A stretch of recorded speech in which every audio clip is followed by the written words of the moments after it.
Hello and welcome to part 1 of the Spring Vest Crochet Along with Heart Hook Home. This is a spring vest that is very easy to work up, and it's got this excellent crisscross effect, and it's just beautiful. It's very easy, very simple construction, something to keep us busy, and it is going to be a lot of fun. This pattern does come in sizes from extra small up to 4XL. This that I am modeling in the pictures is an extra large. There is a sizing chart, etc. available on hearthookhome.com in part 1, which we will be working up together today. So this is the gauge swatch for our piece. It is very important that you work up a gauge swatch as well. You can see that my fabric is a little bit holey. Gauge is very important in this pattern. I've noticed that specifically with the chains that we're about to do, you need to make sure that you're staying nice and loose on your chains. So the gauge swatch is worked using double crochet, so definitely work that up first to make sure that you've got the correct number of stitches in your width and rows in your height, and that of course is all included in the materials post, etc. on Heart Hook Home. So in order to start this project, we are going to start, you can either do a foundation single crochet, which is, there's a whole new tutorial for that if you would like to do that. If you do not know how to do foundation stitches, or you just don't want to do them, that's fine too. You can do a chain and single crochet your way back through. That is what I'm going to be doing today on the video. So I'm working up a smaller swatch than you all are, but I'm going to go ahead and do my chain here. Follow the size that you're making and complete the number of chains or foundation single crochets as listed for your size. Since I am doing the chain method, I did all of my chains. Now I'm going to do my single crochets all the way back. So if you did the chain method, chain to the desired number and then go into the second chain from the hook and complete your single crochets all the way to the end of the row.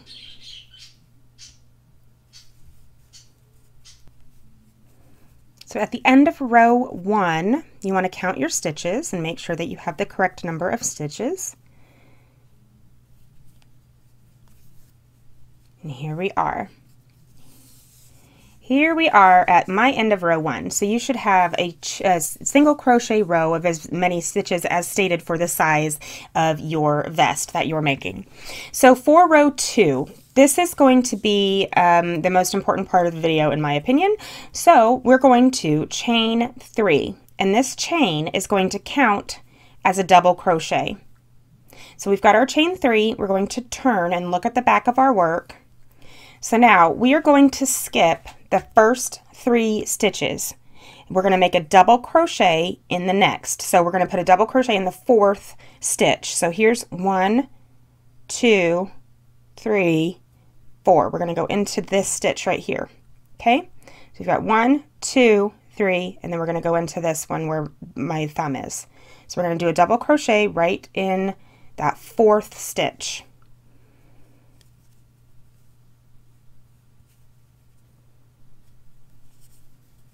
Now we're going to chain 1, and we're going to double crochet again, but we're going to go into this middle stitch right here. So see how we have the first one that we skipped, the second one that we skipped, and the third one that we skipped. We're going to do a double crochet right in this middle one, the second stitch that we skipped. So we already did our double crochet, a chain 1, and now we're double crocheting in this second stitch here. Now when you do this, you're going to go around the double crochet that you just made. Let's finish our stitch and we'll take a look. Okay, so here we have our chain. Let's zoom in. Let's zoom in a bit. Okay, so here we have our chain that counts as a double crochet. We put our first double crochet in the 4th one. So we skipped 1, 2, 3, and we went into this 4th one right here with a regular old double crochet. Then we chained 1 in between, and then we put a double crochet in the second right here. So we're making these crisscrossed double crochets with a chain in between. So let's continue doing this together to get a hang of what we're doing. Okay, now we are going to skip the next 2 stitches. Skip this one, skip this one. We're going to double crochet into that one. So see how I'm skipping 2 and going into the 3rd with a double crochet right here. If you need a clear photo of where I'm placing these stitches, that is included on the blog post for part 1. Okay, so now that we have done our double crochet in the 3rd stitch here, we're going to chain 1 and we're going to double crochet in this stitch. So we're always going to leave 1 open in between our crossed double crochets, and we're going to go into this stitch, which will butt up right next to the double crochet here. So go around the double crochet that you just made and double crochet.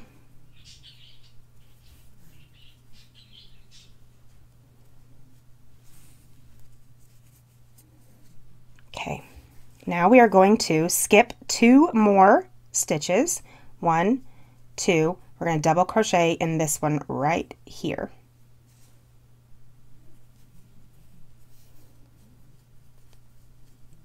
And we're going to chain 1 and double crochet in this stitch right here.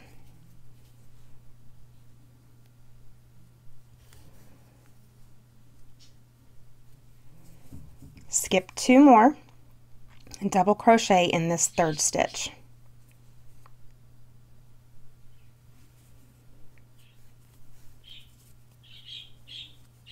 Chain 1, double crochet in this stitch. You're always going to leave 1 open in between your double crochets here, in between the crossed double crochets. Okay, now we're going to skip 1, 2, and go into this one right here. Double crochet,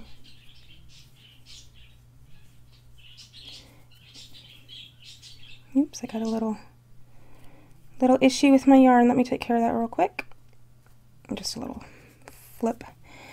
Chain 1, so we did our double crochet, we're going to chain 1, and now we're going to double crochet in this stitch right here.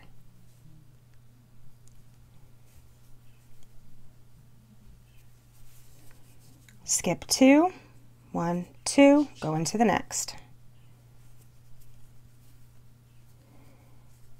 Now we're going to chain 1 and go into that first one that we skipped, leaving 1 open. Skip 2, 1, 2, and go into the next. Chain 1, double crochet into the first that we skipped. And we're going to complete this all the way to the end of the row. Row 2 is a little bit different. This is we're still in the foundation phase of this, so you're not going to be doing this the entire time. This is probably the hardest row of the entire vest, so take heart. As long as you can get through row 2, you can do the rest. So we got 1, 2, I'm going to go into this one.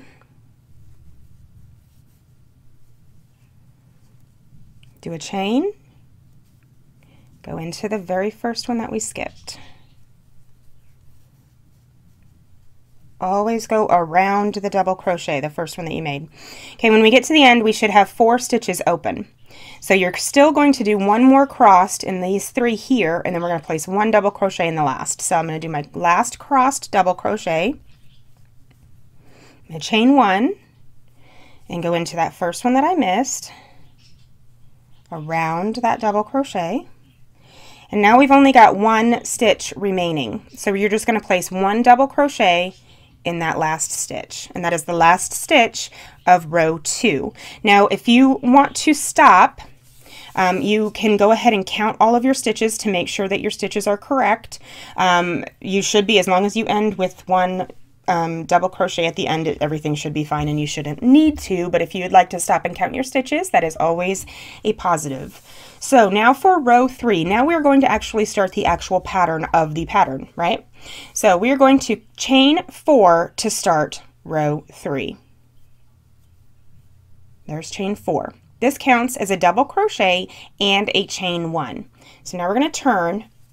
Now all we're going to do this entire row is we are going to place clusters in between the double crochets that we crossed. Okay, so we're just going to place clusters in each one of these spaces. So to do this, you are going to yarn over, go in between this cross double crochet, go into that chain space that we made. So every chain that we did in between these, that's where your cluster goes.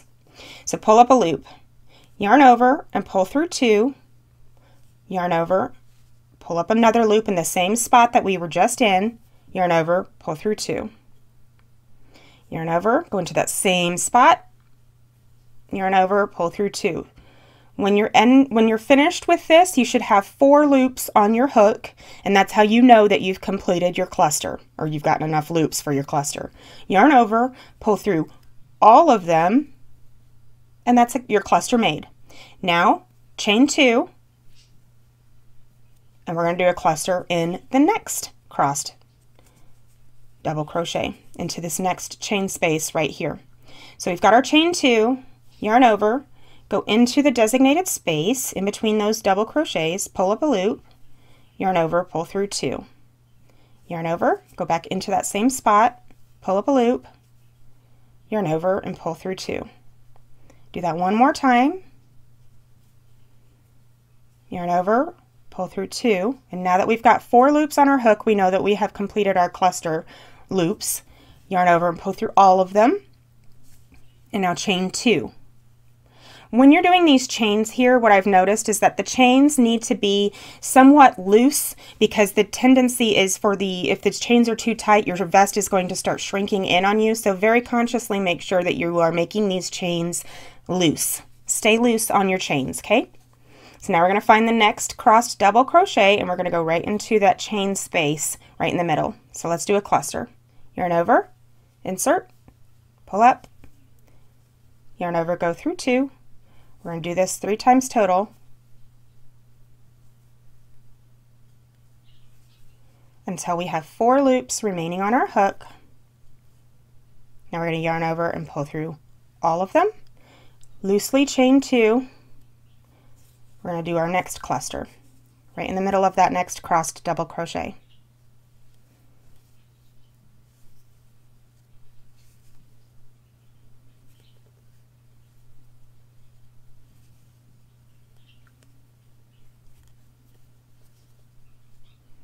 When we've got 4 loops, we know we're done.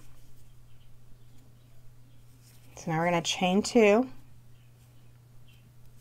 do it again in the next crossed chain space.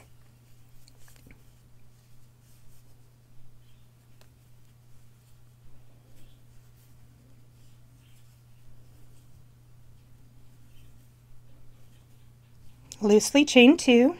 And we are just going to continue this all the way to the end of the row. Always go into the space of the crossed double crochet. This is the last cluster of the row. When you reach the last cluster, you're going to go ahead and finish off. So pull that yarn through. Now we are going to do a chain 1 and double crochet in the 3rd chain from the beginning. So chain 1.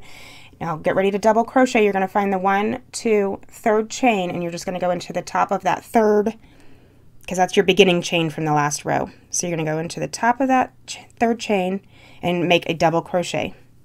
And now you are done with row 3. Now I do highly recommend going through and counting your clusters at the end of row 3 and periodically.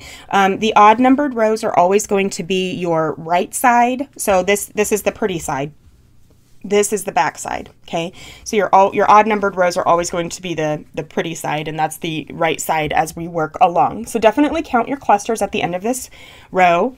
And we are ready to start row 4. For your even numbered rows, you're going to chain 3 and turn. And now these rows, whiz on by because they are super fast. Now, instead of this crisscrossy business we had down here, remember how I said this was kind of a foundation row and we're never going to do that again? You're welcome. Okay, yarn over, and what we're going to do is we're going to double crochet into this chain space right here. So just right around this whole big old thing, we're going to put a double crochet. Go into this chain space, double. Now we're going to loosely chain 1, and now we're going to double crochet into the missed chain space right here. So this is where we get our crisscross effect. So now we're going to come back over to this chain space and double crochet, working around the double crochet that we just made. So there's our crisscross effect. Now, we're not going to chain or anything in between these. We're doing a double crochet in the next chain space. So you went into this one, so now you're going to go into this one. And you're basically bracketing each cluster from the previous row. So double crochet, loosely chain 1, and now we're going to double crochet in the space that we just missed. Okay, you're just bracketing those clusters, making an X around them. When you do this, remember, do not chain in between these X's, only in between the double crochets, right? So double crochet here. Now we're halfway through the crisscross, so we're going to do a chain here. And that chain that we just made, that's what we're going to make next row's clusters into.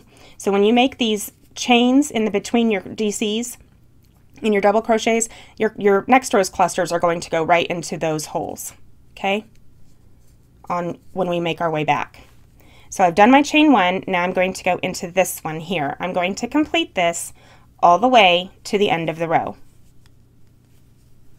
When I get to the end, I'm going to bracket my cross double crochets around this last cluster, and then we're going to double crochet 1 time in the top. So I'm going to bracket my last cluster, chain 1, go back into this one to make your cross.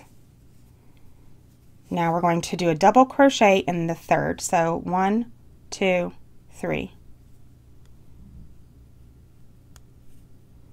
And now we are ready to start our next cluster row.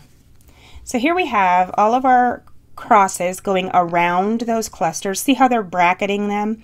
This is going to create a really nice vertical column, so it's kind of slimming as well, even though we are still working in rows. So to start our next cluster row, you're going to chain 4, turn. We're going to cluster right in the center, in that space, in the center of our crossed double crochets. We're going to do it just like we did row 3, all the way to the end of the row. Loosely chain 2. Do not forget to be loose on your chains. And I do highly recommend measuring the total width based on the chart that is included in the part 1 post on hearthookhome.com. You want to make sure that your vest width is not shrinking up on you, otherwise it will be too small when you get to the top. So something to just be conscious about. I also highly recommend counting your clusters, every cluster row. I have done it twice now in my other vests that I've made where I have accidentally, when I'm doing this, I actually accidentally skipped this one and went into this one. So it's just something to be mindful of to make sure that you're still on track. So here I'm going to complete my clusters to the end of the row. After you complete your last cluster of each cluster row, you're only going to chain 1 and then put 1 single double crochet in the top of that chain 3. You're always going to put your double crochet of the last double crochet of any row, whether it's a cluster or a crossed row, you're always going to put it in the top of that chain 3 from the previous row. So now we are ready for a crossed double crochet row. So now we are going to chain 3 and turn, and now we're going to do our crossed double crochets around each cluster. So this is it. You're just going to complete these 2 rows over and over until you finish with part 1. Chain 1. Go on this side. One thing to note, at the end of part 1 here, you have made the entire body of the vest. So if you want to see how low this is going to hang on you, I'm 5'7", so mine hangs to the middle of my thigh, kind of. If you want yours to be shorter, when you're done with part 1, hang it up under your underarms and just see where it hangs in the back. If it's too long, you could frog some, or just check it periodically as you go. Do not forget to do the chains in between your double crochets, and do not forget to keep them on the loose side. And that is it. I will complete this row, and then we'll take a look, and you will be well on your way to finishing part 1 of this Spring Vest Crochet Along. Super exciting. Get to the end. 1, 2, 3, right in this guy right here. All right, now let's take a look, and you will be ready to rock and roll yourself. Let's zoom in a little bit. All right, so here we are. Isn't that beautiful? I love the crisscrossed effect, and it's just a nice staggering open weave that allows for a really nice, comfortable, airy vest for spring. So I hope you all are enjoying this stitch, and work it with something else if you want to in the future. So I'm going to work up my whole part of part 1, and I will meet you back here on Friday, March 27th, to do part 2, which will be the top part of the vest and completing and sewing the shoulders and everything else. So thank you guys for participating in this crochet along. Happy crocheting, and I'll talk to you soon.